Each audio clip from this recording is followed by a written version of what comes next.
pagtaguyod ng inclusion o pagsisikap na mapabilang sa grupo o lipunan at pagkilala sa kakayahan ng may autism. Nitong weekend, ipinagdiwang ang talento at galing ng mga batang nasa autism spectrum. Nagpapatrol, Kenyal Krishnan. Masiring idinao sa makulay na Miss Possibilities pageant itong Sabado sa Henry Lee Irwin Theater sa Ateneo de Manila. Angat ang nakakabilib na abilidad at kumpiyansa ng 12 kabataang babae with special needs sa pageant na may tema Beauty Knows No Boundaries. Let it be a call to action. Let's create a society and where no parent feels alone and no child ever doubts their worth.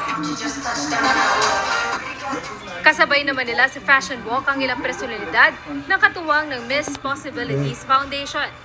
Mula social media influencers, Nobel laureate Maria Ressa, musicians na sina Ay Sigera at Joy Volante, Batang Quiapo actors Ben Medina at Michael De Mesa, at teleserye queen Julian Santos. Itinanghal na Miss Possibilities 2025 si Cyril Ann Cabana.